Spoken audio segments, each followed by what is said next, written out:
दोस्तों वीडियो शुरू करने से पहले मैं आपको बताना चाहूंगा कि आप किसी भी एग्जाम की तैयारी कर रहे हो, चाहे एसएससी की, चाहे बैंक की, चाहे रेलवे की, तो यहाँ पर टेस्ट सीरीज लगाना बहुत ही इंपॉर्टेंट होता है। टेस्ट सीरीज जब आप लगाते हो तो यहाँ पर आपकी जो वीकनेस है उसका आपको पता लगता है। ऑल ओवर इंडिया में आपकी जो रैंक है यहाँ पर शो होती है। तो यहाँ पर टेस्ट बुक आपके लिए लेकर आया है। इनका सब्सक्रिप्शन जो आपको मिलता है 1 साल का 299 रुपीज का। इसमें आप 1 साल में जो भी गवर्नमेंट एग्जाम होती है, चाहे ग्रुप डी की हो, एनटीपीसी की हो, चाहे किसी भी आपके जो गवर्नमेंट जॉब है उसके आपके एग्जाम होती है, उसकी टेस्ट आपको सारे के सारे मिल जाते हैं। यानी गाइज आपको अलग अलग पैसे खर्च करने की जरूरत नहीं पड़ती है। जैसे मैं एनटीपीसी की बात करूं तो यहां पर आपको लगभग 300 टेस्ट मिलते हैं। फुल टेस्ट है, चैप्टर वाइज है, प्रीवियस ईयर क्वेश्चंस है और आपके स्पीड टेस्ट पे आपको दिए गए हैं। तो अभी तक आपने किसी प्रकार का टेस्ट सीरीज ज्वाइन नहीं किया है, टेस्ट बुक आपका ले सकते हैं। 299 रुपीज का आपको सब्सक्रिप्शन मिलता है, लेकिन आपको स्पेशल लिंक के द्वारा वीडियो के डिस्क्रिप्शन पे आपको लिंक दिया है, वहां आप क्लिक करेंगे तो आपको प्राइस है वहां पर 269 शो होगी। अगर आपको प्राइस 269 शो नहीं होती है तो आपको एक कोड का इस्तेमाल करना है जो आपका है खेमराज। जैसे ही आप खेमराज कोड का इस्तेमाल करेंगे आपको जो प्राइस है 10% डिस्काउंट के साथ मिल जाएगी। तो अगर अभी तक आपने किसी प्रकार का टेस्ट सीरीज नहीं लिया है, आप टेस्ट बुक को ले सकते हैं। एक बहुत ही बेहतरीन प्लेटफॉर्म है। वीडियो के डिस्क्रिप्शन पे आपको लिंक दिया गया है। हेलो दोस्तों, रेलवे की पाठशाला में आपका स्वागत है। और दोस्तों आज हम करेंगे मोस्ट अवेटेड वीडियो। जी हां दोस्तों, आज हम करने वाले हैं आपका कार्बनिक यौगिक जो होते हैं उनका नामकरण, यानी कि नोमेनक्लेचर ऑफ ऑर्गेनिक कंपाउंड। और गाइस ये जो चैप्टर है इसमें कोई भी आपका स्टूडेंट हो, साइंस के स्टूडेंट होते हैं, उनको भी प्रॉब्लम आ जाती है। तो आज गाइस मैं आपको बिल्कुल जीरो लेवल से, भले ही आप साइंस के स्टूडेंट हो या ना हो, आज मैं आपको बिल्कुल जीरो लेवल से जो आपका आईयूपीएसी नामकरण है उसको सिखाऊंगा। और दोस्तों हमारे जो नामकरण के 2 वीडियो आएंगे, आज जो हम पढ़ने वाले हैं उसमें देखिए, उसमें आपके नामकरण के बारे में पढ़ेंगे, नामकरण क्यों किया जाता है, कौन कौन सी विधियां होती हैं, और आईयूपीएसी नामकरण लिखना आज सीखेंगे। और कल हम करेंगे आईयूपीएसी का डेप्थ, यानी कि थोड़ा हाईएस्ट लेवल का क्वेश्चंस कल करेंगे। तो आज मैं आपको सिखाने वाला हूं आईयूपीएसी नामकरण लिखते कैसे हैं। तो चलिए दोस्तों वीडियो शुरू करते हैं। आपसे बस छोटा सा निवेदन है, आप हमारी इस पाठशाला पर नए हैं, चैनल को सब्सक्राइब कर दीजिएगा। तो देखिए दोस्तों, बात करते हैं कार्बनिक यौगिकों का नामकरण होता क्या है, कि नामकरण क्यों लिखा जाता है। अब मान लीजिए भाई किसी के बच्चे होते हैं, तो हम पंडित के पास जाते हैं कि भाई इसका नाम बताइए, तो वो टाइम देख दाख कर बताता है ना, कि भाई इसका नाम किस पे रखना चाहिए, किस राशि का ये आपका जो बच्चा है उसका नाम कैसे करना चाहिए। तो होते क्या है कि इसी प्रकार से हमारे पास क्या होते हैं, कार्बनिक जो ग्रुप है ना वो बहुत सारे होते हैं। अब भाई कार्बनिक ग्रुप हैं, अब 1-2 हो तो उनको कैसे भी रख लें, है ना। अब बहुत सारे कार्बनिक ग्रुप हैं, उनको याद कैसे करें भाई, उनको कुछ नाम तो देना पड़ेगा ना। तो इसके लिए एक संस्था है जिसको बोलते हैं आईयूपीएसी, यानी कि international union for pure and applied chemistry, उसके द्वारा आईयूपीएसी नामकरण दिए जाते हैं। अब देखिए बात करें कि कार्बनिक यौगिकों के नामकरण की कितनी विधियां हैं, तो 3 विधियां हैं कार्बनिक यौगिकों के नामकरण की। पहली जो विधि होती है जिसे हम बोलते हैं रूढ़ पद्धति, यानी कि ट्राइबल सिस्टम, दूसरी होती है व्युत्पन्न पद्धति यानी कि डेराइव्ड सिस्टम, और तीसरी होती है आईयूपीएसी। सबसे इंपॉर्टेंट होती है आईयूपीएसी, लेकिन इनके बारे में थोड़ा सा डिस्कस कर लेते हैं क्योंकि इनके बारे में प्रश्न आते हैं, उनके बारे में डिस्कस करेंगे। ये तो आपके छोटी सी 5-5 मिनट टॉपिक है, और फिर हम आईयूपीएसी के बारे में इन डेप्थ आपको बताएंगे कैसे लिखना सीखते हैं। तो देखिए सबसे पहले हम पढ़ते हैं रूढ़ पद्धति के बारे में, यानी कि ट्राइबल सिस्टम के बारे में। अब पहले तो मैं आपको यह बता दूं जो रूढ़ पद्धति होती है ये कैसे लिखी जाती है। तो देखिए जो कार्बनिक पदार्थ जिस जगह पाया जाता है ना, जिसका जो प्राकृतिक स्रोत होता है, उसी के आधार पर उसका नामकरण किया जाता है रूढ़ पद्धति में। जैसे देखिए, जैसे आपका CH4 है, इसको हम बोलते हैं मेथेन गैस। क्या बोलते हैं इसको हम बोलते हैं मेथेन गैस। तो इसका जो रूढ़ नाम है ये आपके एग्जाम में पता नहीं कितनी बार पूछा गया है। मोस्ट इंपोर्टेंट इन सब में सबसे जो इंपोर्टेंट है आपका है मार्स गैस। जी हां दोस्तों, इसका पूछ रहा है, बताइए मार्स गैस किसे कहते हैं, आपको ऑप्शन दिए जाते हैं। तो ध्यान रखना गाइस, CH4 है मेथेन, इसको हम मार्स गैस के नाम से जानते हैं, ये इसका रूढ़ नाम कहलाता है। अब ये रूढ़ नाम आया कैसे, तो देखिए इधर मैंने लिख रखे हैं प्राकृतिक स्रोत। तो आपके जो CH4 होती है, मेथेन जो गैस होती है ना, वो दलदली क्षेत्र में पाई जाती है, यानी कि मार्सी जो एरिया होता है ना, उसमें पाई जाती है। तो इस वजह से इस गैस का नाम रखा जाता है मार्स गैस। तो ध्यान रखना है, आपसे एग्जाम में पूछ जाता है कि निम्न में से किस गैस को मार्स गैस के नाम से जाना जाता है। तो ध्यान रखना CH4 यानी कि मेथेन गैस। इसी प्रकार से बात करें CH3OH। अब देखिए CH3OH है, इसका जो रूट नाम है वो आपका है कास्ट स्पिरिट। कास्ट का मतलब लकड़ी और स्पिरिट का मतलब शराब, यानी कि लकड़ी से बनने वाली शराब। अब देखिए गांव में जो देशी शराब होती है ना वो यही होती है CH3OH, है ना। वैसे इसका जो IUPAC नाम होता है वो आपका होता है मेथिल एल्कोहल। क्या होता है? मेथिल एल्कोहल इसका आपका जो IUPAC नाम होता है, आपको आगे बताएंगे। तो ये देखिए इसका नाम कास्ट स्पिरिट क्यों पड़ा? क्योंकि यह लकड़ी के भंजक आसवन से प्राप्त की जाती है ना। जो लकड़ी होती है, बहुत सारे पेड़ होते हैं, जैसे बबूल जो होता है उसकी छाल जो होती है उसको लिया जाता है और उससे आपके शराब बनाई जाती है। आजकल बहुत अन्य विधियां हैं, जैसे आपके अंगूर है उससे भी शराब बनाई जाती है। तो इसका नाम होता है कास्ट स्पिरिट। आपको बस इतना सा ध्यान रखना है कि इसका सूत्र, और कुछ नहीं करना। और यहां पर देखिए इसका थोड़ा इंपॉर्टेंट है कि यह दलदली क्षेत्र में पाई जाती है, इसलिए इसको मार्स गैस कहते हैं। इसी प्रकार से CH3COOH, इसको बोलते हैं एसिटिक अम्ल। क्या होता है? एसिटिक अम्ल, और इसको हम सिरका भी बोलते हैं। तो देखिए एसिटिक अम्ल नाम पड़ा क्यों? तो देखिए जो सिरका होता है ना, सिरका, उसका लैटिन नाम होता है एसिटम। क्या होता है? एसिटम, और उसी से ही पड़ गया इसका नाम एसिटिक एसिड। ध्यान रखना है। तो CH3COOH है, इसका रूट नाम होता है एसिटिक एसिड। चलिए आगे बात करते हैं HCOOH, इसको हम बोलते हैं फॉर्मिक एसिड। और मैंने आपको बताया था फॉर्मिक एसिड होता है वो आपके चींटी के अंदर, यानी कि एंट के अंदर पाया जाता है। आपको बताया था ना चींटी आज फॉर्म में है। तो यहां पर जो आपका HCOOH है सूत्र होता है फॉर्मिक अम्ल का। और इसका नाम क्यों पड़ा? तो ये आपके फॉर्मिका, एक चींटे का नाम है फॉर्मिका, उससे प्राप्त होता है, इसलिए यहां पर HCOOH है, इसका जो नाम है आपका फॉर्मिक एसिड होता है। बस आपको ध्यान रखना है कि इनके रूट नाम। और लास्ट बात करें, ये देखिए ये इसका सूत्र है, C बीच में है, एक OH है, एक COOH जुड़ा हुआ है, एक H जुड़ा हुआ है, एक आपका CH3 की मेथिल जुड़ा हुआ है। देखिए आपका जो OH है इसको बोलते हैं आपका एल्कोहलिक ग्रुप, COOH है इसको हम बोलते हैं आपका, इसको बोलते हैं आपका ओइक अम्ल, इसको बोलते हैं, है ना, कार्बोक्सिलिक अम्ल या ओइक अम्ल। CH3 इसको बोलते हैं मेथिन, आगे आपको बताऊंगा। और ये आपका हाइड्रोजन ग्रुप होता है। इसका जो नाम होता है आपका होता है लैक्टिक एसिड। ठीक है, लैक्टिक एसिड होता है, इसका नाम होता है। तो आपसे पूछ जाता है इसका नाम लैक्टिक एसिड क्यों पड़ा? तो गाइस ये आपके पाया जाता है दूध के अंदर, यानी कि मिल्क के अंदर। और मैंने आपको बताया था दूध के अंदर एक पदार्थ पाया जाता है, इसको हम बोलते हैं लैक्टम, और उसकी शुद्धता की जांच लैक्टोमीटर से करते हैं। और एक चीज और नोट करना, दूध से दही को, दूध को दही में जो बदलने वाला जो आपका बैक्टीरिया होता है वो आपका होता है लैक्टोबैलिसस। ध्यान रखना, वेरी वेरी इंपॉर्टेंट। तो गाइस इनको आपको ध्यान रखना है। ये आपके क्या है? ये आपके रूट पद्धति है। रूट पद्धति में नाम लिखे गए हैं और इनके प्राकृतिक स्रोत के आधार पर लिखे जाते हैं।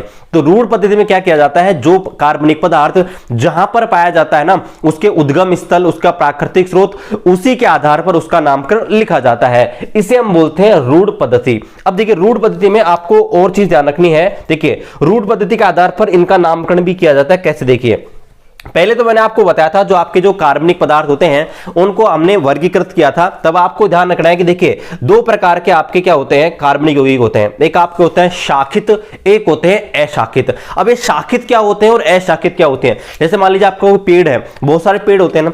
एक तो पेड़ आपने देखा होगा जो बिल्कुल सीधा जाता है ना, उसमें कोई शाखा नहीं निकलती है, सिर्फ एक ही मूल होता है। तो उसी प्रकार से जिनमें अशाखित, मतलब जिनमें कोई शाखा नहीं हो। शाखा का मतलब क्या है भाई? ऐसे सीधे, मतलब CH3 CH2 CH3 ऐसे चल रहा हो, मतलब ऊपर या नीचे कोई आपका प्रतिस्थापी नहीं जुड़ा हुआ है। प्रतिस्थापी क्या होते हैं आगे मैं आपको डिटेल में बताऊंगा। ठीक है, तो ऐसे ग्रुप है ना जो आपके अशाखित हो, मतलब ऐसे जिनमें ऊपर नीचे ऐसे कुछ भी ग्रुप नहीं जुड़ा होता है, उन्हें हम बोलते हैं अशाखित। तो आपका जो रूट पद्धति होती है उसमें हम अशाखित कार्बनिक यौगिक होते हैं उनको एन लगाकर लिख देते हैं। एन का मतलब होता है नॉर्मल, यानी कि सामान्य। तो देखिए मान लीजिए ये आपका है CH3 CH2 CH3, इसका जो आपका IUPAC नाम होता है ना वो आपका देखिए 1 2 3 कार्बन है, तो ये आपका प्रोपेन होता है। लेकिन इसको हम रूट पद्धति में कैसे लिखेंगे? N propane. उसी प्रकार से इसको देखते हैं 1 2 3 4, तो इसको हम लिखेंगे एन ब्यूटेन। ये 4 को हम बोलेंगे ब्यूटेन। आगे आपको बताएंगे, आप टेंशन बिल्कुल मत लीजिए। चलिए आपका जो रूट पद्धति होता है इसमें क्या होता है? अब देखिए जो आपके शाखित होते हैं। शाखित का मतलब जिनमें शाखा निकली होती है। अब देखिए कार्बनिक पदार्थ होते हैं उनमें शाखा क्या मतलब होता है, मान लीजिए ऐसे कार्बन चल रहे हैं, ऐसे है ना, ऐसे कार्बन चल रहे हैं, मान लीजिए एक कार्बन अगर हमने यहां जोड़ दिया है ना इस प्रकार से, या एक कार्बन इधर जोड़ दिया, तो इसे बोलते हैं शाखा बनाना या शाखित हाइड्रोकार्बन को बोलते हैं। तो देखिए यहां पर आपके जो शाखित आपके जो कार्बनिक पदार्थ होते हैं दो प्रकार के होते हैं, एक तो होते हैं आइसो, एक होते हैं नियो। अब ये आइसो क्या होते हैं और नियो क्या होते हैं? देखिए आइसो का मतलब है कि आप एक कार्बन ऊपर जोड़ना, मान लीजिए जैसे ऐसे है, ये कार्बन श्रृंखला चल रही है इस प्रकार से, ठीक है, तो अगर एक हमने यहां पर जोड़ दिया या एक कार्बन यहां जोड़ दिया, एक कहीं भी हमने एक कार्बन जोड़ दिया, मान लीजिए एक कार्बन यहां जोड़ दिया कहीं भी इस प्रकार से, तो गाइस इसे हम बोलते हैं आइसो, है ना, यानी कि ये जो ग्रुप है ना, ये ग्रुप, इसको हम बोलते हैं आइसो ग्रुप। और यहां पर आपसे प्रश्न कैसे पूछ जाएंगे वो भी मैं आपको बता देता हूं। आपसे पूछ जाएगा आइसो ब्यूटेन का आईयूपीएसी नाम लिखिए, लेकिन पहले आपको आइसो ब्यूटेन तो पता होना चाहिए, तभी तो आप आईयूपीएसी लिखेंगे। तो देखिए जो रूढ़ पद्धति होती है उसमें क्या करते हैं, जो आपके शाखित आपके यौगिक होते हैं उनको इस प्रकार से लिखते हैं। तो ये जो ग्रुप होता है ना CH3 और ये, इसको हम बोलते हैं आइसो। आइसो का मतलब एक ऊपर एक नीचे इस प्रकार से हो। तो अब देखिए मान लीजिए ये आपको दे रखा है, इसमें क्या है, इससे आपके एक ऊपर एक नीचे जुड़े हुए हैं। अब मान लीजिए इसको हम रूढ़ पद्धति में नाम लिखना है ना, तो देखिए कार्बन गिनिए 1 2 3 और 4, और 4 कार्बन क्या बोलते हैं, 4 कार्बन को बोलते हैं ब्यूट। तो इसका नाम क्या हो जाएगा, आइसो ब्यूटेन। आइसो क्यों लगाया, अगर एक कार्बन ऊपर नीचे है तो। इसी प्रकार देखिए अब यहां पर देखिए एक कार्बन ऊपर नीचे है तो इसको गिनिए 1 कार्बन 2 कार्बन 3 कार्बन 4 कार्बन और 5 कार्बन। तो 5 कार्बन को आप बोलते हैं पेंट और इसका नाम हो जाएगा आइसो पेंटेन। ठीक है, तो बड़ी सिंपल सी है रूढ़ पद्धति। इसी प्रकार से ये जो ग्रुप होता है ना, जिसमें आपके इस प्रकार से 2 कार्बन कोई श्री चल रही है, मान लीजिए ये आपकी कार्बनिक श्रृंखला चल रही है इस प्रकार से, है ना, अगर 2 कार्बन एक कार्बन से ऊपर नीचे इस प्रकार से जुड़ जाते हैं ना, ये इस प्रकार से, ये तो देखो मुख्य श्रृंखला थी ये वाली तो, है ना, और अगर 2 कार्बन ऐसे जुड़ जाते हैं तो इस ग्रुप को हम बोलते हैं, क्या बोलते हैं, इस ग्रुप को हम बोलते हैं नियो। ध्यान रखना, इस ग्रुप को क्या बोलते हैं, पूरे को, उसको हम बोलते हैं नियो। तो मान लीजिए हमको नाम लिखना है, मान लीजिए आपको दे रखा है, देखिए ये इस प्रकार से, ये तो आपकी मुख्य श्रृंखला है ना, ये तो मुख्य श्रृंखला है, और इसमें देखिए एक ऊपर एक नीचे जोड़ दिया, और आपसे पूछ ले पता इसका नाम क्या है, तो देखिए कार्बन गिनिए 1 2 3 4 और 5, और 5 को क्या बोलते हैं, पेंटेन। तो इसका नाम क्या हो जाएगा, नियो पेंटेन। इसी प्रकार से मान लीजिए इसका नाम लिखना है, तो ये तो देखो मुख्य श्रृंखला हो गई, है ना, और एक कार्बन ऊपर एक नीचे, मतलब ये नियो वाली कंडीशन है। तो देखो कार्बन गिनो 1 कार्बन 2 कार्बन 3 4 5 और 6, तो 6 को बोलते हैं हेक्स, और इसका नाम हो जाएगा नियो हेक्सेन। तो गाइस इस प्रकार से रूढ़ पद्धति के आधार पर हम नामकरण करते हैं। बस कुछ ध्यान नहीं रखना, पहली बात तो ये ध्यान रखना है, रूढ़ पद्धति में इस प्रकार से नाम लिखते हैं। इसके अलावा अगर आपका कोई अशाखित है तो उसे हम स्मॉल एन यौगिक लगा के लिखते हैं। एन का मतलब क्या होता है, नॉर्मल। और अगर कोई शाखित है तो शाखित 2 प्रकार से होता है, आइसो और आपका नियो। ध्यान रखना। अब यहां पर एक प्रश्न अगर हम आपसे पूछूं, एक प्रश्न आपसे पूछूं कि बताइए क्या नियो ब्यूटेन बन सकता है, क्या नियो ब्यूटेन का अस्तित्व संभव है या नहीं? बताइए नियो ब्यूटेन का अस्तित्व संभव है क्या? तो बिल्कुल नहीं है। बताइए क्यों नहीं है भाई? ब्यूटेन, नियो का मतलब क्या होता है कि 4 कार्बन होने चाहिए मिनिमम, 4, मतलब आपका इस प्रकार से देखो, एक इधर एक इधर एक इधर और एक इधर, इस ग्रुप को हम बोलते हैं आपका क्या बोलते हैं, नियो।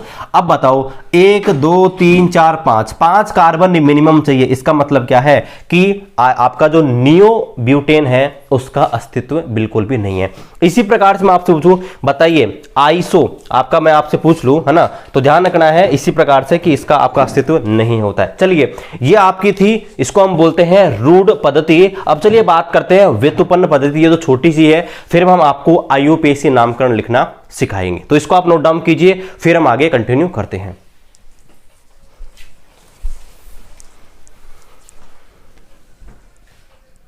तो चलिए दोस्तों अब शुरू करते हैं आईयूपीएसी नामकरण। और आईयूपीएसी नामकरण को इस प्रकार से मैं आपको याद करा दूंगा कि आप कभी भूलोगे नहीं। तो देखिए आईयूपीएसी नामकरण में पहले तो मैं आपको यह बता दूं क्या क्या चीजें होती हैं। तो कोई भी आईयूपीएसी नामकरण लिखा जाता है उसमें दो चीजें होती है, यानी कि आयुपेशी नामकरण में एक तो होता है पूर्व लग्न, एक होता है अनुलग्न, और दोनों को जब मिलाते हैं तब आपके बनता है आयुपेशी नाम। यानी कि आप बोल सकते हो आयुपेशी नाम बराबर पूर्व लग्न प्लस अनुलग्न। अब ये पूर्व लग्न होते क्या है, अनुलग्न होते क्या है, तो जो आगे लगेंगे उनको बोलेंगे पूर्व लग्न, और जो नामकरण में पीछे लगते हैं उन्हें हम बोलते हैं अनुलग्न।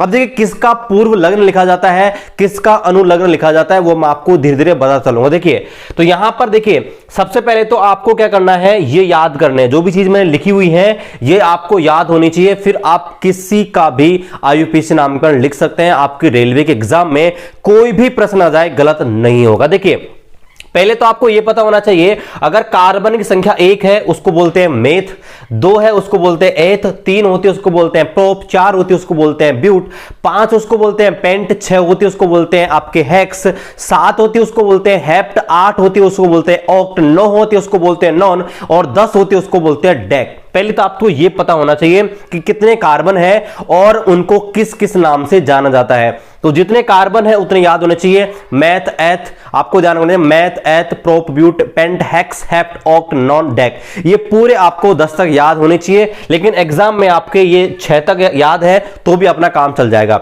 दूसरी बात है, आपको कोई भी आपको कार्बनिक यौगिक दे रखा है, उसमें बंध जो होते हैं 3 प्रकार के बंध हो सकते हैं, या तो एकल बंध होगा, या द्विबंध होगा, या त्रिबंध होगा। तो जो बंध होते हैं उनके लगते हैं अनुलग्न यानी कि सफिक्स। टेंशन मत लीजिए, आपको कौन सा पूर्व लग्न लगाना है, कौन सा अनुलग्न, सब कुछ एक एग्जांपल लिखाऊंगा आपको याद हो जाएगा। तो ध्यान रखना है, अगर कार्बन कार्बन के बीच एकल बंध है तो उसे हम बोलेंगे एन, है ना, जैसे आपका एल्केन जो होते हैं ना, सारे के सारे वही होते हैं। अगर कार्बन कार्बन के बीच द्विबंध होता है उसको हम बोलते हैं इन और ईएनई यानी कि आपका एल्कीन। इसके बाद बात करें कार्बन कार्बन के बीच में ट्रिपल बॉन्ड हो, उसको हम रिप्रेजेंट करते हैं आइन से, है ना, ये चीज याद करना है। इसके बाद आपको याद करने हैं प्रतिस्थापी। अब देखिए प्रतिस्थापी क्या होते हैं, जो मुख्य श्रृंखला के अंतर नहीं आते हैं, अभी आपको बताएंगे मुख्य श्रृंखला क्या होती है आगे। तो देखिए याद करना है CH3, इसको हम बोलते हैं मेथिल, CH2 CH3, या इसको हम बोलते हैं C2H5। देखिए एक कार्बन ये रहा, एक कार्बन ये रहा, तो C2 और H5, इसको हम बोलते हैं एथिल ग्रुप। CH2 CH3 इसको बोलते हैं प्रोपिल।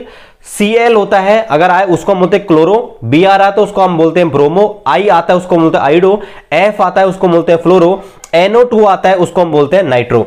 इसके अलावा अगर ये रिपीट हो जाते हैं, मान लीजिए इनमें से एक कोई रिपीट हो जाता है, तो अगर एक बार आ रहा है ना उसको हम बोलते हैं मोनो। लेकिन ध्यान रखना मोनो कहीं भी लिखा नहीं जाता है, ध्यान रखना है मोनो कभी भी लिखा नहीं जाता है। अगर कोई चीज 2 बार लिखी आ जाती है, मान लीजिए 2 बार मैथिल लग गया तो उसको डाई शब्द से लिखेंगे कि डाई मैथिल। डाई का मतलब है 2, ट्राई का मतलब है 3। अगर 3 बार कोई चीज इनमें से रिपीट होती है तो, और अगर 4 बार रिपीट होती है कोई चीज को उसको हम बोलेंगे टेट्रा, और अगर 5 बार होती है उसे बोलेंगे हम पेंटा। इसी प्रकार से 6, 7, 8 ये बार रिपीट हो सकते हैं, लेकिन यही बहुत है। इसके अलावा आपको ध्यान रखना है फंक्शनल ग्रुप। फंक्शनल ग्रुप के बारे में क्वेश्चन तो मैं आपको कल कराऊंगा, लेकिन साथ साथ इनको भी आपको याद करने हैं। ये यहाँ पर मेन है जो आपके एग्जाम में पूछे जाते हैं और एनसीईआरटी के सिलेबस में दिए गए हैं। देखिए पहला होता है एल्कोहल। एल्कोहल की पहचान होती है इसके लास्ट में OH आता है, जैसे मान लीजिए CH3OH, ठीक है, इसको बोलते हैं मेथेनॉल। इसके बाद में होता है CH2OH, इसको बोलते हैं आपका एथेनॉल। तो लास्ट में OH आता है, ये इसकी पहचान होती है एल्कोहल की, है ना। और इसका जो अनुलग्न लगता है आपका ऑल लगता है ना। इसके बाद बात करें एल्डिहाइड, तो एल्डिहाइड की पहचान ये है कि इसके लास्ट में आता है CHO, जैसे मान लीजिए CH3 और CHO ये आ गया, है ना, या HCHO ये आ गया। तो लास्ट में अगर CHO आ जाता है उसे हम बोलते हैं एल्डिहाइड। इसका जो अनुलग्न होता है आपका होता है L, ठीक है। चलिए आगे बात करते हैं कीटोन। कीटोन और एल्डिहाइड में आपको एग्जाम में प्रश्न पूछे जाते हैं, है ना। दोनों में डिफरेंट क्या होता है, देखिए थोड़ा सा डिफरेंट होता है। क्या डिफरेंट होता है, आपका जो एल्डिहाइड होता है ना उसमें तो लास्ट में CHO आता है, और इसमें क्या होता है, इधर R होता है, इधर COO होता है, इधर R- होता है। ये तो आपका होता है कीटोन। क्या होता है, कीटोन। और ये अगर ऐसे आ जाए RCOOH, इसे हम बोलते हैं एल्डिहाइड। ये आपका एल्डिहाइड और कीटोन है। देखिए क्या पहचान है भाई, R का मतलब कोई भी कार्बनिक ग्रुप, मतलब कोई भी एल्किल ग्रुप, और अगर C डबल बॉन्ड O और H है ना, CHO, उसे हम बोलेंगे एल्डिहाइड। और अगर C डबल बॉन्ड O है और यहां पर एक दूसरा कोई एल्किल समूह जुड़ा हुआ, एथिल, मेथिल, प्रोपेन कुछ भी, तो उसे हम बोलेंगे आपका कीटोन, है ना। तो इसका होता है ऑन, और एक आपको होता है कार्बोक्सिलिक अम्ल। इसकी पहचान क्या है, लास्ट में COOH आएगा, जैसे CH3 COOH, इसको बोलते हैं आपका, है ना, एसिटिक अम्ल। तो इसी प्रकार से इसको इसके ये आपके क्या होते हैं, फंक्शनल ग्रुप है। इसके बारे में कल आपको हम आपका IUPAC नामकरण लिखाएंगे। अब चलिए शुरू करते हैं, नामकरण कैसे लिखें, ठीक है। तो मैं आपके सामने बिल्कुल जीरो लेवल से छोटे छोटे क्वेश्चंस लेता हूं और आपके सामने यहां पर इनको आपको बताते हैं। देखिए, तो देखिए सबसे पहले हम पढ़ेंगे एक बंध वाले, यानी कि जिनको हम बोलते हैं एल्केन। तो सबसे पहले लिखिए एल्केन का नामकरण। पहले हम पढ़ेंगे एल्केन, ठीक है, इनको हम बोलते हैं एल्केन, जिनमें कार्बन कार्बन के बीच एकल बंध पाया जाता है। और इनका सूत्र क्या होता है, CnH2n+2। ये एग्जाम में पूछा जाता है, एल्केन का सामान्य सूत्र क्या है, तो CnH2n+2। अब देखिए, मान लीजिए इसका सबसे छोटा जो सदस्य होता है वो आपका होता है CH4, ठीक है। इसका इससे बड़ा जो होता है वो आपका होता है CH3 और CH3, ठीक है। इसके बाद क्या होता है, इसको हम शॉर्ट में क्या बोलेंगे, C2H6 भी बोल सकते हैं, ध्यान रखना। इसको हम शॉर्ट में C2H6 भी बोल सकते हैं, ठीक है। तो यहां पर मैं दोनों ही लिख देता हूं, इसको हम C2H6 बोलेंगे, है ना। फिर हम लिखेंगे C3H8, उसके बाद में C4H10, है ना, इसका नामकरण आपके सामने लिख के बताएंगे। फिर C5H12, है ना। अब देखिए इसका है CH4, इसका लिखेंगे, और इसको हम ऐसे लिख सकते हैं CH3, इसका हम लिख सकते हैं CH3, CH2 और CH3। इसको हम इस प्रकार से लिखते हैं CH3, CH2, CH2, CH3, और इसको हम लिख सकते हैं इस प्रकार से CH3, CH2, CH2, CH2 और CH3। चलिए इनका नामकरण देखते हैं कैसे लिखते हैं। तो देखिए सबसे पहले तुमको क्या करना पड़ेगा, सबसे पहले मैं आपको रूल लिखा रहा हूं, है ना, उनको चाहे आप तो लिख लीजिएगा, चाहे मैं आपके सामने करवा रहा हूं तो आपको ऑटोमेटिक ही याद हो जाएंगे। देखिए IUPAC नामकरण लिखने का पहला रूल यह है कि सबसे पहले जो भी आपको दिया गया है ना, जो भी आपको कोई भी कार्बनिक पदार्थ दिया गया है उसको एक ब्रैकेट के अंदर बंद करो, है ना। ब्रैकेट कैसा होना चाहिए, ब्रैकेट इस प्रकार से बनाते हैं ताकि अधिक से अधिक कार्बन ले सकते हैं, और इस ब्रैकेट में बंद करने का तरीका होता है, इसे हम बोलते हैं मुख्य श्रृंखला का चयन करना। यानी कि सबसे पहले हमको क्या करना पड़ेगा, मुख्य श्रृंखला का चयन करना पड़ेगा। मुख्य श्रृंखला का चयन किस प्रकार से करते हैं, जिसमें अधिक से अधिक कार्बन आ सके। मान लीजिए ये एक इस प्रकार से है, मान लीजिए ये आपका इस प्रकार से है CH3, CH2, और ये CH2 नहीं, ये CH ले लेते हैं, CH3 और आपका ये CH3। मान लीजिए इसमें आपको कार्बन श्रृंखला का चयन करना है, मैं आपको कार्बन श्रृंखला का चयन करना सिखा रहा हूं। तो देखिए कार्बन श्रृंखला का चयन कैसे करना है, आपको क्या करना है, एक ऐसा ब्रैकेट लेना है ना, जिसमें अधिक से अधिक कार्बन आ सके। अब देखिए मान लीजिए हम एक तो ये ले सकते हैं इस प्रकार से, है ना, एक तो ये बना सकते हैं जिसमें 1 2 3 एक ये बना दें। इसके अलावा एक तरीका क्या हो सकता है कि भाई आप ऐसे गए, है ना, ध्यान रखना कि वापिस नहीं आना अपन को। मान लीजिए इधर गए इधर और अपन इधर मुड़ गए, तो ध्यान रखना हम वापिस तो नहीं जा सकते। तो इस प्रकार से एक क्या हो गया, एक ये हो गया। तो इसमें भी देखिए 1 2 3 3 आए हैं। इसी प्रकार से मान लीजिए आप अगर इधर से आप करना चाहें, इधर से आप मुख्य श्रृंखला का चयन करना चाहें, तो देखो 1 2 और ये 3, यानी कि इस प्रकार से मैक्सिमम हम 3 ही कार्बन का चयन कर सकते हैं। मान लीजिए और एग्जांपल के माध्यम से आपको बताऊं कि कैसे मुख्य श्रृंखला का चयन करते हैं। मान लीजिए एक ही आपको लिख रखा है CH3, CH2, CH, CH3 और आपका CH3।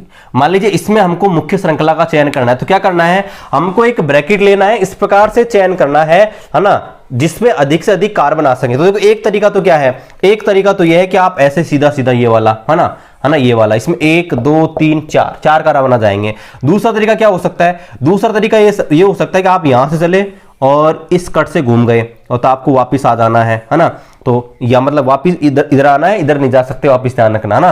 तो देखो 1 2 3 4 ये हो गया। इसके अलावा एक तरीका क्या हो सकता है, आपके हम तो इधर से बनाएंगे, एक ये इधर, है ना, तो यहां पर देखो 3 कार्बन ही आए। तो ध्यान रखना है आपको मुख्य श्रृंखला का चयन इस प्रकार से करना है ताकि अधिक से अधिक यहां पर कार्बन आ सके। तो देखिए यहां पर देखिए मैंने आपको नॉर्मली अशाखित कार्बन लिए हैं पहले, जिससे आपको कोई समस्या हो ही नहीं। तो देखिए सबसे पहले मुख्य श्रृंखला का चयन कर लिया।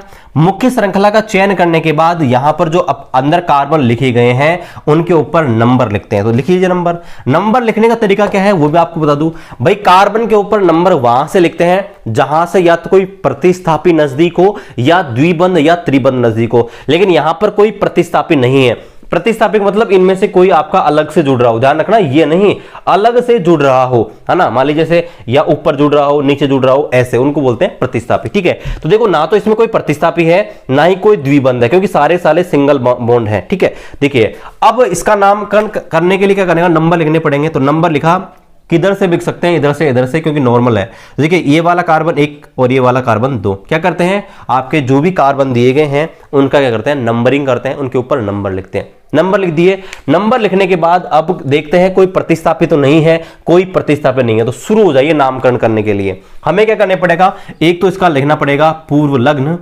और एक लिखना पड़ेगा इसका अनुलग्न, बस इतना सा काम करना है। तो देखिए पूर्व लग्न किसका लिखा जाता है, कार्बन की संख्या। कार्बन की संख्या बताइए कितनी है, कार्बन की संख्या कितनी है 2, और 2 कार्बन क्या बोलते हैं, एथ, क्या बोलते हैं, एथ। तो देखो इसका नाम हो गया आपका, ये तो हो गया आपका एथ। ठीक है, ये तो हो गया पूर्व लग्न, तो एथ। इसके बाद बात करें अनुलग्न की, तो देखो अनुलग्न क्या लगाते हैं, अनुलग्न हमेशा लगाते हैं बंध का। तो यहां पर देखिए बंध कौन सा है, सिंगल बंध है, और सिंगल बंध को बोलते हैं एन। तो इसका नाम क्या हो जाएगा, ए, दोनों को मिला दीजिए तो नाम क्या हो जाएगा, एथेन। क्या हो जाएगा इसका नाम, एथेन। ठीक है, तो इस प्रकार से नामकरण लिखते हैं। देखिए मान लीजिए इसका नामकरण लिखना है, तो देखो क्या करेंगे, सबसे पहले इसको क्या करेंगे, एक श्रृंखला का चयन करेंगे, मुख्य श्रृंखला का चयन। तो देखो ये बिल्कुल सिंपल सा है, मुख्य श्रृंखला का चयन इस प्रकार से करेंगे। उसके बाद क्या करना है, इनके ऊपर नंबर लिखेंगे। नंबर लिखने का रूल क्या है भाई, कोई प्रतिस्थापी है या तो उसकी तरफ से लिखो, या फिर कोई द्विबंध त्रिबंध है तो वहां से लिखो। तो यहां पर कोई द्विबंध त्रिबंध नहीं है, तो हम क्या करेंगे, यहां पर देखो किधर से लिख सकते हैं, 1 2 और 3, इस प्रकार से लिख दिया। अब क्या करना है, अब हमको लिखना है पूर्व लग्न और फिर लिखना है अनुलग्न। पूर्व लग्न कैसे लिखते हैं, कार्बन संख्या, कार्बन संख्या कितनी है 3, 3 कार्बन क्या बोलते हैं, देखो इस 3 कार्बन को बोलते हैं हम प्रोप, क्या बोलते हैं, प्रोप। प्लस यहां पर देखो सारे सारे सिंगल बंध है, तो सिंगल बंध क्या बोलते हैं, एन। तो क्या नाम हो जाएगा इसका, इसका नाम हो जाएगा प्रोपेन। बताइए बड़ा सिंपल सा है ना। देखो आगे देखो, आगे यहां पर देखो इसका नामकरण हमको लिखना है, तो इसका नामकरण लिखने के लिए हमें ब्रैकेट बंद कर लिया है ना, और इसके ऊपर नंबरिंग करनी है। नंबरिंग कर दी, ये कार्बन 1, ये कार्बन 2, ये कार्बन 3, ये कार्बन 4। अब देखिए नंबरिंग करने के बाद क्या करते हैं, यहां पर देखो सिंपल से इसलिए कुछ नहीं करना, आपको डायरेक्ट बता रहा हूं, पूर्व लग्न प्लस अनुलग्न। तो देखिए पूर्व लग्न क्या लिखेंगे, इसका पूर्व लग्न कितने कार्बन है, 4, 4 क्या बोलते हैं, ब्यूट। प्लस एन, यहां पर देखो यहां पर सारे सारे सिंगल बंध है, सिंगल बंध का लगता है एन, तो इसका नाम क्या हो जाएगा, ब्यूटेन। क्या हो जाएगा, ब्यूटेन, इसका नामकरण हो जाएगा। इसके बाद बात करें यहां पर देखिए इसका नामकरण लिखना है, मान लीजिए सबसे बड़ी श्रृंखला का चयन हो गया। इसके बाद क्या लिखना है, इसके ऊपर नंबर लिखने हैं, ये 1 नंबर वाला कार्बन, 2 नंबर, 3 नंबर, 4 नंबर और 5 नंबर। बस पूर्व लग्न लिख दीजिए। पूर्व लग्न क्या हो जाएगा, पूर्व लग्न हो जाएगा 5, 5 को हम बोलते हैं पेंट, और एन तो अनुलग्न हो जाएगा, तो नाम क्या होगा इसका, पेंटेन। क्या नाम हो गया, पेंटेन। और यहां पर देखिए इसको हमने छोड़ दिया था, ये तो बड़ा सिंपल सा है। यहां पर तो कार्बन श्रृंखला का चयन आसानी से हो जाएगा, एक ही कार्बन है, एक कार्बन क्या बोलेंगे, मेथ, और एन लगाएंगे तो इसका नाम क्या हो जाएगा, मेथेन। तो ये था आपका पहला बड़ा सिंपल सा, बिल्कुल सिंपल से हमने यहां पर आईयूपीए से नामकरण किए हैं।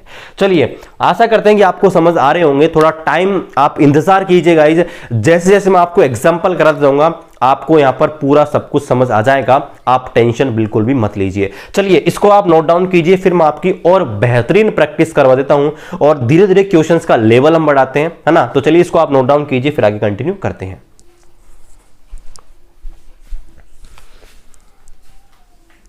ये तो अब और क्वेश्चंस की प्रैक्टिस यहां पर कर लेते हैं। देखिए अब यहां मान लीजिए यहां पर हमको इनका नामकरण लिखना है, तो देखो कैसे लिखेंगे। देखो ये है आपका CH3 CH2 Cl, ये आपका है CH3 CH, इधर यहां पर CH3 जुड़ा हुआ है, यहां पर CH3 जुड़ा हुआ है, ये यहां पर है CH3, यहां पर CH CH3 CH CH3 और यहां पर CH3।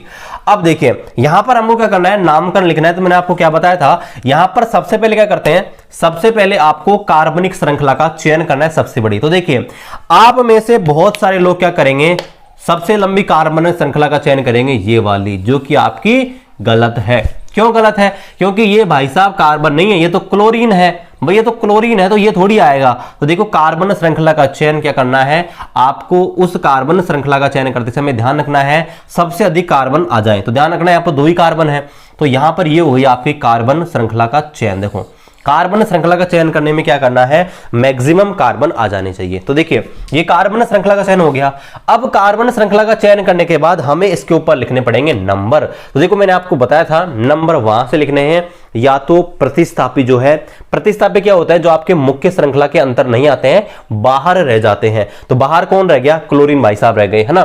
तो हम क्या करते हैं, जब भी नंबर लिखते हैं, मान लीजिए इस कार्बन को नंबर लिखने हैं, तो या तो प्रतिस्थापी नजदीक पड़े वहां से नाम लिखो, या फिर कोई द्विबंध या त्रिबंध पास है वहां से लिखो। तो देखो यहां पर इस वाले को 1 देंगे, इस वाले को 2 देंगे, ध्यान रखना, यानी कि इस वाले को 1 नंबर देंगे कार्बन, और इस वाले कार्बन को हम 2 नंबर देंगे। क्यों, अगर इस वाले को 1 देते हैं, इस वाले को 2 देते हैं, तो क्लोरीन 2 नंबर पे आएगा। लेकिन हमें क्या करना पड़ेगा, हमें उस तरफ से नामकरण लिखना है जहां से क्लोरीन भाई साहब नजदीक आए। तो ध्यान रखना, यहां से क्लोरीन नजदीक है, ये कार्बन नंबर 1 है, ये कार्बन नंबर 2 है। अब यहां पर क्या करना है, अब यहां पर थोड़ा सा चेंज करेंगे। देखो क्या, पहले हम क्या कर रहे थे, पहले हम कर रहे थे यहां पर देखिए, क्योंकि पहले यहां पर ये आपका प्रतिस्थापी नहीं था, तो यहां पर आपको ऐसे सोचना है कि मान लीजिए एक आपका हेलीकॉप्टर आपका चल रहा है ना, हेलीकॉप्टर है, या हेलीकॉप्टर छोड़िए, आप मान लीजिए किसी जीप से लटके जा रहे हैं, जीप में सवारियां है ना, ये आपकी जीप चल रही है, ये 2 सवारी तो अंदर बैठी हैं, ये है ना, ये आपके सवारी अंदर बैठी हैं, 2 क्या ज्यादा बैठे हैं, 1 2 तो कार्बन बैठे हैं और 5 हाइड्रोजन है, वो एक जीप के अंदर बैठे हुए हैं, और एक क्लोरीन भाई साहब बाहर लटक रहा है। अब मान लीजिए बस जब रुकेगी, है ना, या कार जब रुकेगी, तो बताओ पहले किसको उतारेगी, अरे पहले जो लटक रहा है वो उतरेगा ना, सीधी सी बात है, जो लटक रहा है वो उतरेगा। तो यहां पर देखिए, यहां पर क्या करेंगे, जब भी नामकरण लिखते हैं, जब भी कोई प्रतिस्थापी मौजूद होता है ना, कोई प्रतिस्थापी मौजूद होता है, तो ध्यान रखना पहले इसका नामकरण लिखेंगे, ये ध्यान रखना है। अब देखिए प्रतिस्थापी का नामकरण लिखने के लिए बताया था, ये रे देखो प्रतिस्थापी, ये इनका नाम है। तो देखो क्या लिखेंगे, नामकरण लिखते समय ध्यान ये रखना है, क्या ध्यान रखना है कि भाई नामकरण लिखते समय आपको ये ध्यान रखना है कि किस नंबर पे आपका ये है। देखो Cl को बोलेंगे क्लोरो, है ना, लेकिन कहां पे है ये आपको दर्शाना है। तो देखो 1 नंबर पे जुड़ा हुआ, 1 नंबर कार्बन है, 1 नंबर पे जुड़ा है क्लोरो, तो हम क्या लिखेंगे, देखो हम लिखेंगे ऐसे 1 और ऐसा डैश लगाएंगे और लिखेंगे क्लोरो, 1 क्लोरो, क्या लिखेंगे 1 क्लोरो, और यहां पर लगाएंगे कोमा, लिख दिया 1 क्लोरो। और अब इसका काम तो खत्म, क्योंकि प्रतिस्थापी वो खत्म। और पहले जैसे हम क्या लिख रहे थे, पहले क्या लिख रहे थे, अंदर का लिखे थे ना थोड़ी देर पहले, वैसा का वैसा लिख देना। देखो ये तो बाहर का काम खत्म हुआ है प्रतिस्थापी का।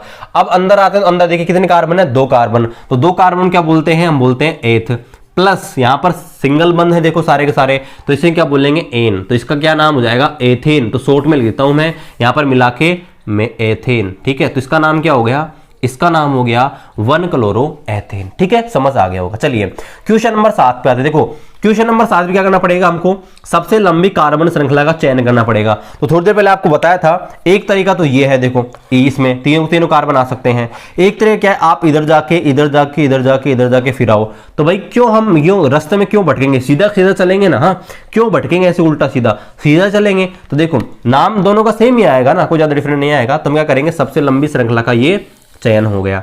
चयन होने के बाद दूसरा काम क्या है, इनके ऊपर नंबर लिखना। और मैंने आपको बताया था नंबर वहां से लिखना है जहां से प्रतिस्थापी नजदीक पड़े। देखो प्रतिस्थापी नजदीक कहां से है, प्रतिस्थापी ये रहा, है ना, जो बाहर रह जाते हैं ना उनको हम बोलते हैं प्रतिस्थापी। अब देखो प्रतिस्थापी ये बाहर रह गया, तो देखो अगर इसको 1 देते हैं, इसको 2, तो 2 नंबर पे आएगा। अगर इधर से नंबर लिखते हैं 1 नंबर 2 नंबर 3 नंबर, तब भी ये 2 नंबर पे आएगा। मतलब नामकरण आप नंबर जो है किधर से लिख सकते हो, इधर से लिख दो चाहे इधर से, कोई फर्क नहीं पड़ रहा। तो मैं क्या करता हूं, लेफ्ट साइड से नाम लिखता हूं, ये वाला जो कार्बन है इसका नंबर 1 है, इस वाले का 2 है, इस वाले का 3 है, ठीक है। अब वही स्थिति आ गई, देखो यहां पर ये कार के बाहर लटक रहा है, बस के बाहर लटक रहा है, तो बस रुकेगी तो पहले क्या करेंगे, इसको उतारेंगे, मतलब इसका नामकरण लिखेंगे। और CH3 का नामकरण क्या है, CH3 को हम बोलते हैं मैथिल, क्या बोलते हैं मैथिल। अब मैथिल कहां पे है ये भी ध्यान रखना है, मैथिल है 2 नंबर पे, तो इसका नाम क्या लिखेंगे, इसका नाम लिखेंगे भाई 2 नंबर पे क्या है, 2 नंबर पे है मैथिल, 2 नंबर पे क्या है मैथिल, ठीक है। ये मैथिल का काम खत्म। अब ये बच गया अपने पास ये वाला ब्रैकेट। इसमें कैसे लिखते हैं भाई, सबसे पहले कार्बनिक संकेत लिखो, 3 कार्बन है, 3 कार्बन क्या बोलते हैं प्रोप, क्या बोलते हैं प्रोप। और सारे के सारे सिंगल बंद है, क्योंकि अब हम एल्केन का ही सीख रहे हैं। तो यहां पर देखो इसका बोलेंगे एन, तो क्या हो जाएगा आपका 2 मेथिल और प्रोपेन, ठीक है, आ गया समझ। तो गाइस यहां पर इस प्रकार से मायोपेसी नंबर नाम लिख सकते हैं। चलिए इसका भी करते हैं, इसमें थोड़ा सा आपका डिफरेंट है, यहां पर आपके डबल बार आ गया। देखिए अब यहां पर सबसे पहले काम क्या करना पड़ेगा, सबसे जो पहला काम है वो ये है, हमें क्या करना पड़ेगा, सबसे लंबी श्रृंखला का चयन। तो देखो एक तरीका तो आपको बताया था ये वाला, हाँ ये इस प्रकार से। तो 1 2 3 4 करा बना सकते हैं। मान लीजिए आप ये वाला तरीका अपनाएंगे, ए ऐसे गए ऐसे आ गए तो 3 आएंगे। ये वाला तरीका अपना लिया, इधर से गए इधर से इधर से इधर से इधर से वापस ऐसे, तब भी 1 2 3 4, यानी कि 4 ही आ सकते हैं। आप किसी भी प्रकार से श्रृंखला का चयन करके देख लीजिए 4 ही आएंगे। तो भाई क्यों हम रास्ते में भटके, हम तो सीधे चलेंगे। तो भैया हमने क्या कर दिया, ये सबसे लंबी कार्बन श्रृंखला का चयन कर दिया। ठीक है, ये कार्बन श्रृंखला का चयन कर दिया। इसके बाद क्या लिखते हैं, नंबर लिखते हैं। और नंबर लिखने का तरीका क्या है, जहां से आपका जो प्रतिस्थापी है वो आपके नजदीक पड़े। तो नजदीक कहां से है भाई, अगर मैं इसको 1 देता हूं 2, दूसरे नंबर पे ये है। अगर मैं इधर 1 लिखता हूं इधर 2 लिखता हूं तब भी 2 नंबर पे है, मतलब किधर से भी लिख सकते हो, कोई फर्क नहीं पड़ेगा।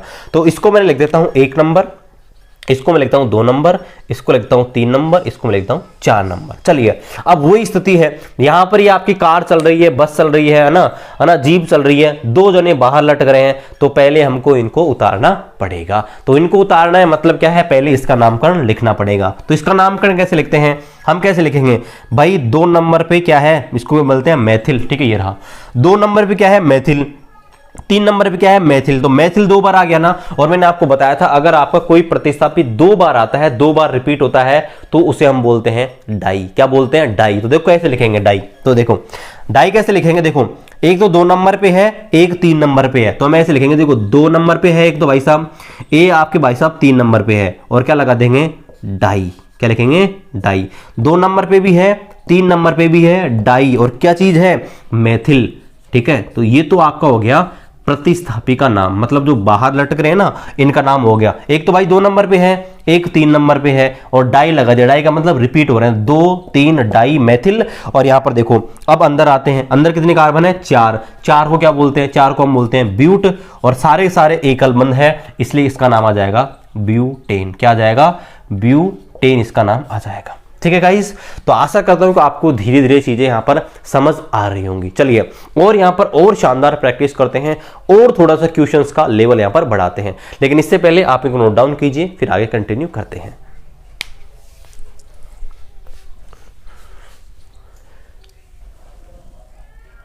तो चलिए गाइस, और यहां पर प्रैक्टिस कर लेते हैं शानदार क्वेश्चंस की, और आज की क्लास को खत्म करते हैं। कल यहां पर देखो एल्कीन, एल्काइन और आपके जो आपके फंक्शनल ग्रुप हैं, इनका आयुपेश नामकरण करवाएंगे, जो आपके लिए बहुत ही बेनिफिशियल होगा। और किसी भी क्वेश्चंस आपको आ जाएगा, आपको अटकेंगे नहीं। तो देखिए यहां पर 3 क्वेश्चंस हो रहे हैं, इनको प्रैक्टिस कर लेते हैं, और फिर एल्केन के नामकरण को यहीं पर हम समाप्त करते हैं। तो देखिए यहां पर सबसे पहले क्या करना है, जो भी आपको दिया गया है इसमें सबसे लंबी कार्बन श्रृंखला का चयन करना है। बड़ा सिंपल सा है, कार्बनिक श्रृंखला का चयन करना आप आसानी से कर लेंगे। देखो यहां पर देखो, ये सबसे लंबी कार्बन श्रृंखला का चयन हो गया जी, हो गया। ओके, अब क्या करना है, अब हमें क्या करना है, नंबर लिखने हैं। और नंबर लिखने के लिए आपको बताया था भाई, नंबर लिखने के लिए जो आपका जो प्रतिस्थापी है वो यहां पर नजदीक आए वहां से लिखना है। लेकिन यहां पर देखो, यहां से लिखोगे तब भी ये भाई साहब 2 नंबर पे आ रहे हैं, यहां से लिखेंगे तब भी ये भाई साहब 2 नंबर पे आ रहे हैं। अब समस्या हो गई। अब समस्या ये है कि भाई साहब किसको हम पहले लिखें, है ना। मान लीजिए यहां पर समान होते, मान लीजिए यहां पर भी Cl होता, यहां पर भी Cl होता, तो कोई प्रॉब्लम नहीं है। लेकिन अगर मान लो यहां से नंबर लिखेंगे तो 2 नंबर पे क्लोरीन आएगा, और यहां से लिखते हैं 2 नंबर पे ब्रोमीन आएगा। अब समस्या हो गई, अब किसको पहले लिखें किसको बाद में लिखें। तो सबसे सिंपल तरीका यह है, अंग्रेजी वर्णमाला में जो पहले आता है उसे पहले लिखो, जो बाद में आता है उसे बाद में लिखो। बस क्या ध्यान रखना है, जो अंग्रेजी वर्णमाला में पहले आ रहा है उसको पहले लिखो, जो अंग्रेजी वर्णमाला में बाद में आ रहा है उसे बाद में लिखो। तो हम नंबर कहां से लिखेंगे भाई, बी पहले आता है सी पहले आता है, बी पहले आता है, इसका मतलब नंबर लिखेंगे इधर से। तो देखो 1 नंबर पे ये आ गया, 2 नंबर पे ये रहा, 3 नंबर पे ये रहा, और 4 नंबर पे ये रहा। अब नामकरण करना है, तो 2 भाई साहब बाहर लटके हैं जीभ से, तो पहले इसका नाम लिखो। और नामकरण लिखने के लिए क्या करेंगे, पहले क्या करेंगे, पहले इसका लिखेंगे, क्योंकि ये बी पे आता है, ये सी पे, तो पहले बी वाले लिखेंगे। तो क्या लिखेंगे, 2 नंबर पे ब्रोमो। क्या लिखेंगे, 2 नंबर पे क्या है, ब्रोमो। क्या लिखेंगे, 2 नंबर पे है ब्रोमो, है ना। और ये तो अभी इसका काम खत्म हुआ, ये भी है। 3 नंबर पे है क्लोरो। क्या लिखेंगे, 3 नंबर पे क्लोरो। क्या लिखेंगे, 3 नंबर पे क्लोरो। लेकिन अभी तो ये बाहर का काम खत्म हो, अंदर का भी बाकी है। तो अंदर का क्या करते हैं, अंदर कितने कार्बन है, 4। 4 को क्या बोलते हैं, आपका ब्यूट। क्या बोलते हैं, ब्यूट। और सारे के सारे एकल बंध हैं, तो क्या नाम हो जाएगा इसका, ब्यूटेन। क्या हो जाएगा? ब्यूटेन। तो इसका नाम हो जाएगा 2 ब्रोमो 3 क्लोरो और ब्यूटेन। क्या नाम हो जाएगा? 2 ब्रोमो 3 क्लोरो और ब्यूटेन है इसका नाम हो जाएगा। चलिए इसको देखते हैं। इसमें क्या करना है? सबसे पहले क्या करना है? सबसे लंबी कार्बन श्रृंखला का चयन करना है, जो कि बड़ा सिंपल सा है। ये लो जी, सबसे लंबी कार्बन श्रृंखला का चयन हो गया। अब क्या करना है? अब यहां हमको नंबर लिखने हैं, और वही लफड़ा हो गया, क्योंकि यहां पर देखो, अगर इधर से लिखते हैं तो ये भाई साहब 2 नंबर पे आ रहे हैं, इधर से लिखते हैं ये भाई साहब 2 नंबर पे आ रहे हैं। तो किसको पहले लिखें भाई? किसको वरीयता दें, है ना? किसको वरीयता दें? तो ध्यान रखना, वरीयता उसको देनी है जो अंग्रेजी वर्णमाला में पहले आ रहा है। यहां पर देखो सी पहले आता है या फिर एफ, तो ध्यान रखना सी पहले आता है, इसलिए हम लिखेंगे इस तरफ से, है ना? तो देखो यहां से नंबर लिखेंगे, ये भाई साहब 1 नंबर पे, ये भाई साहब 2 नंबर पे, ये 3 नंबर पे, ये 4 नंबर पे। चलिए लिखते हैं नाम। पहले क्या करते हैं? जो बाहर लटके हैं इनका सॉल्यूशन करते हैं। पहले ये इसका लिखेंगे Cl पे, तो क्या लिखेंगे? 2 नंबर पे आ रहा है क्लोरो। क्या लिखेंगे? 2 क्लोरो। क्या लिखेंगे? 2 क्लोरो। इसके बाद 3 नंबर पे आ रहा है फ्लोरो, तो कोमा लगाएंगे और लिखेंगे 3 नंबर पे आ रहा है फ्लोरो। क्या लिखेंगे? 3 फ्लोरो। अभी तो ये बाहर का ही काम खत्म हुआ है, अभी अंदर का देखते हैं। तो अंदर कितने हैं? 4 कार्बन, और 4 कार्बन क्या बोलेंगे हम? ब्यूटेन। क्या बोलेंगे? ब्यूटेन। ठीक है, तो इसका हो गया। अब चलिए यहां पर एक शानदार क्वेश्चन है, इसको मैं आपके सामने करवा देता हूं। देखिए ये जो क्वेश्चन है थोड़ा सा आपको प्रॉब्लम कर सकता है, लेकिन कुछ भी प्रॉब्लम नहीं है। देखो हमें क्या करना पड़ेगा? हमें बस सबसे लंबी कार्बन श्रृंखला का चयन करना है। अगर सबसे लंबी कार्बन श्रृंखला का चयन हो गया तो ये क्वेश्चन भी हो गया, कुछ भी नहीं है इस प्रश्न में। अब देखो इसमें क्या करना है? देखो मान लीजिए हमने ये वाली सबसे लंबी कार्बन श्रृंखला का चयन कर लिया, तो कितने कार्बन आएंगे? 1 2 3 4 5। अब मान लो हमने ये वाली श्रृंखला का चयन किया, ऐसे चल के और ये वाली, तब भी 1 2 3 4 5 आएंगे। लेकिन अगर हम यहां पर देखो ये सीधी वाली श्रृंखला का चयन करते हैं ना, तो फिर इसका नामकरण लिखने में हमको प्रॉब्लम होगी। तो हम क्या करते हैं इस प्रश्न में देखो, जो कार्बन वो सबसे लंबी श्रृंखला का चयन करते हैं ना, वो इस प्रकार से करते हैं। ये हो गई सबसे लंबी कार्बन श्रृंखला का चयन। ठीक है, ऐसे करते हैं सबसे लंबी कार्बन श्रृंखला का चयन। अब देखो, अब यहां पर क्या करना है? अब हमें क्या करना है? इसके ऊपर नंबर लिखने हैं। और नंबर लिखने के लिए क्या बताया था? देखो नंबर लिखने के करते हैं, वहां से नंबर लिखते हैं जहां से आपके जो प्रतिस्थापी हैं नजदीक पड़े। एक प्रतिस्थापी तो ये रहा, जिसको हम बोल लेंगे एथिल। ठीक है, ये रहा। एक है आपका, वो आपका मैथिल, और ये आपका एथिल। अब देखो अगर हम इधर से नंबर लिखते हैं तो 1 2 3 नंबर पे आ रहा है एथिल, और अगर इधर से लिखते हैं तो 1 2 3 नंबर पर एथिल। यानी कि आप किधर से लिख दो कोई फर्क नहीं पड़ता। तो हम लिखेंगे इधर से, तो 1 नंबर कार्बन ये रहा, 2 नंबर ये रहा, 3 नंबर ये रहा, 4 नंबर ये रहा, और 5 नंबर ये रहा। अब चलिए नाम लिखते हैं। तो पहले बताओ मैथिल लिखेंगे चाहे एथिल लिखेंगे? अरे एथिल पहले आता है ना, एथिल की स्पेलिंग ऐसी होती है और मैथिल की ऐसी होती है, एम से स्टार्ट होती है, इसकी ई से स्टार्ट होती है। तो पहले लिखेंगे एथिल। तो क्या लिखेंगे इसका नाम बताओ? 3 नंबर पे क्या है? एथिल। तो ऐसे लिखेंगे 3 नंबर पे आ रहा है एथिल। क्या लिखेंगे? 3 नंबर पे आ रहा है एथिल। उसके बाद ये तो काम खत्म। उसके बाद 1 2 नंबर पे आ रहा है मैथिल। क्या लिखेंगे? 2 कोमा लगा के 2 नंबर पे आ रहा है मैथिल। क्या आ रहा है? 2 नंबर पे मैथिल आ रहा है। और कितने कार्बन बचे? 5 को क्या बोलते हैं? पेंटेन। क्या बोलते हैं? 5 को पेंटेन। तो इस प्रकार से हम इसका नामकरण लिख सकते हैं। इसका जो नामकरण आ जाएगा 3 मैथिल, वो आपका 3 एथिल 2 मैथिल और पेंटेन, इसका नामकरण आ जाएगा। ओके गाइस, तो आज की क्लास आशा करते हैं आपको आईयूपीएसी नामकरण है यहां पर लिखना आ गया होगा। तो आज हमने जो एल्केन थे, है ना, उनके नामकरण यहां पर पूरे करा दिए हैं। एल्केन में आपको, यानी कि जिसमें कार्बन कार्बन के मध्य सिंगल बॉन्ड होता है, उसमें आपको किसी भी प्रकार की कोई समस्या नहीं आएगी। कल हम देखेंगे आपके द्विबंध यानी कि एल्कीन के, एल्काइन के, और यहां पर जो आपके फंक्शनल ग्रुप हैं इनको भी ऐड करके कल धमाकेदार क्लास आएगी। तो आप उस वीडियो को जरूर देखिएगा। इस आशा करते हैं आज का वीडियो आपको बहुत ही पसंद आया होगा, बहुत कुछ सीखने को मिला होगा। और तो वीडियो को आप लाइक कर दीजिए, चैनल पर आप नए हैं चैनल को सब्सक्राइब कर दीजिए। कोई भी आपका सजेशन है, डाउट है, तो आप नीचे कमेंट कर दीजिए, मैं रिप्लाई करने की पूरी कोशिश करूंगा। चलिए गाइस, मिलते हैं आपसे अगले वीडियो में, तब तक खुश रहिए। जय हिंद, जय भारत।